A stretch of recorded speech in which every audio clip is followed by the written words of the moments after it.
మరి adjournment motion కానివ్వండి, parliament stall చేసిన దాఖలాలు కానీ, పోనీ వీళ్ళ జంతర్ మంతర్ దగ్గర పెట్టిన ధర్నాకు వీళ్ళ ఏఐసిసి అధ్యక్షుడు మల్లికార్జున ఖర్గే కానీ, పార్లమెంట్లో ప్రతిపక్ష నాయకుడు రాహుల్ గాంధీ కానీ, సోనియా గాంధీ గారు కానీ ఎవరు కూడా ఆ మీటింగ్లో పార్టిసిపేట్ చేయలే. రెండోది ఇక్కడ చట్ట సవరణ అని చెప్పారు, తర్వాత జీవోలు అని చెప్పారు. ఒకవైపున గవర్నర్కు పంపించారు, గవర్నర్ ప్రెసిడెంట్ ఆఫ్ ఇండియాకు పంపించింది. అందులోపే హరివరిగా జీవోలు తీసిర్రు. అది కోర్టులో చెల్లదు అని చెప్పి మేము స్పష్టంగా చెప్పినాం. బట్ అల్టిమేట్గా కోర్టులో కొట్టేసిన తర్వాత మళ్ళా 4-5 రోజుల నుంచి పెద్ద డ్రామా. ఇగో వాళ్ళ బీసీ డిక్లరేషన్ కామారెడ్డి. ఈ కామారెడ్డిలో ఒక్క అంశం కాదు, చాలా అంశాలు దీంట్లో పెట్టారు. ఒకటి రిజర్వేషన్లు 42% పంచాయతీలు కానీ మున్సిపాలిటీలు కానీ కొత్తగా 23,973 మంది బీసీలకు రాజకీయ ప్రాతినిధ్యం. రెండోది నిధులు, బీసీ సబ్ప్లాన్ తగినన్ని నిధులు మంజూరు చేసేందుకు మొదటి అసెంబ్లీ సెషన్లో చట్టబద్ధమైనటువంటి హోదా. మహాత్మా జ్యోతిరావు పులే బీసీ సబ్ప్లాన్ ఏర్పాటు 2 ఏళ్ళైంది. బీసీ సంక్షేమానికి ఏడాదికి 20,000 కోట్లు, ఏడాదికి 20,000 కోట్లు, 5 ఏళ్ళలో 1,00,000 కోట్ల రూపాయలు. 2 ఏళ్ళైంది. 2 ఏళ్లలో 20% కూడా చేయలే. దీంతోపాటు ఎంబీసీ కులాల అభివృద్ధి పర్యవేక్షించేందుకు ఎంబీసీ మంత్రిత్వ శాఖ, విద్య మీద మండలానికి నవోదయ పాఠశాల, చేతివృత్తులకు సాయం, వృత్తి బజార్ అని పెట్టి, దీంతోపాటు ఇంకా చాలా అంశాలు, రజకులు, విశ్వకర్మ, పద్మశాలి, మునురు కాపు, గౌడ, గొల్ల కుర్మలు, గంగపుత్ర, ముదిరాజు ఇట్లా చెప్పి మోసానికి తెరలేపారు. మీకు విచిత్రం ఏంటంటే నిన్న ఒక జీవో ఇచ్చారు, 46 జీవో. దాంట్లో వార్డు మెంబర్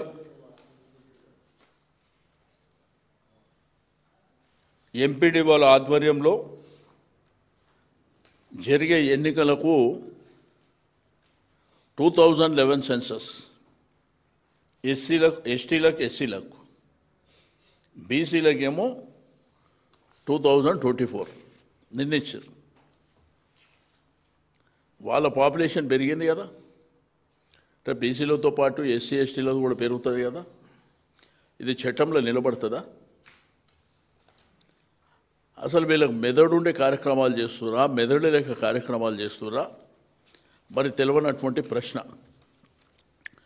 అయితే రేపు 12 గంటలకు మా రాష్ట్రంలో ఉన్నటువంటి మా బీసీ నాయకత్వం, మాజీ మంత్రులు, రాజ్యసభ సభ్యులు, మాజీ రాజ్యసభ సభ్యులు, శాసనసభ్యులు, శాసన మండలి సభ్యులు, మాజీ శాసనసభ్యులు, మాజీ శాసన మండలి సభ్యులు, మా రాష్ట్ర ముఖ్య నాయకత్వం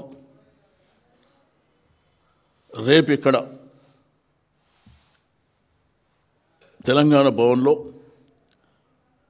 కేటీఆర్ గారు, హరీష్ రావు గారు అందరం కలిసి దీని మీద చాలా సీరియస్గా చర్చ చేయబోతున్నాం. ఈ ప్రభుత్వం మీద ఒత్తిడి పెంచి మేము అసెంబ్లీలో స్పష్టంగా ఒకటే చెప్పినాం, మీది ప్రభుత్వం ఏం చేసుకుంటారో మాకు సంబంధం లేదు. లోకల్ బాడీ ఎలక్షన్ అనేది 42% చట్టపరంగా జరుగుతూనే మేము ఒప్పుకుంటాం. ఎట్టి పరిస్థితుల్లో ఒప్పుకునే సమస్య లేదు. మీరు ఏమి చేసుకుంటారో మాకు సంబంధం లేదు. అది అసెంబ్లీలో చెప్పినాం. అసెంబ్లీలో వాళ్ళు బిల్ పెట్టినప్పుడు మేము సపోర్ట్ చేసిస్తూ ఈ మాటలు మేము చెప్పినాం. దానికి మేము కట్టుబడి ఉండడమే కాకుండా రేపు భవిష్యత్తులో పెద్ద ఎత్తున ఉద్యమం చేయబోతున్నాం జిల్లాల వారీగా. దీంట్లో బీసీ సంఘాలను కూడా కలుపుకొని ఆర్ కృష్ణయ్య లాంటి మేధావులని, జాజుల శ్రీనివాస్ గౌడ్ గారు కానివ్వండి, జస్టిస్ ఈశ్వరయ్య గారు కానివ్వండి, మాజీ ఐఏఎస్ చిరంజీవులు గారు, ఇంకా ఎవరెవరు పెద్ద మేధావులు ఉన్నారో మా దాంట్లో బాగా చదువుకున్న వాళ్ళ సంఖ్య, అడ్వకేట్లు కానివ్వండి, ఇంటలెక్చర్స్ కానివ్వండి, యువతరాన్ని కానివ్వండి, యూనివర్సిటీలో కాలేజీలు అందరిని కూడా ఏకదాటిపై తీసుకొచ్చి అందరం కలివిడిగా పోరాటం చేసి ఇది సాధించుకుంటాం.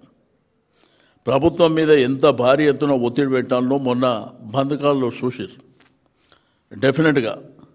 ఎందుకంటే 75 సంవత్సరాల తర్వాత కూడా మా హక్కులు మాకు రాకపోతే ఇంకా బిచ్చమెత్తుకోవాలన్నా మీ దగ్గర? మీ మోసపూరితమైనటువంటి వాగ్దానాలు 2018లో పంచాయతీరాజ్ చట్టం తెచ్చి కేసీఆర్ గారు మోసం చేసిరని చెప్పిండు ఆయన ముఖ్యమంత్రి గారు. ఇప్పుడు నువ్వు ఏం చేస్తున్నావు చెప్పు. ఈ రోజంట పార్టీల పరంగా మీకు ఇంకో విచిత్రమైనది ఏంటంటే అసలు సర్పంచ్ ఎలక్షన్ పార్టీ గుర్తే ఉండదు. పార్టీ గుర్తు లేని సర్పంచ్ ఎలక్షన్లకు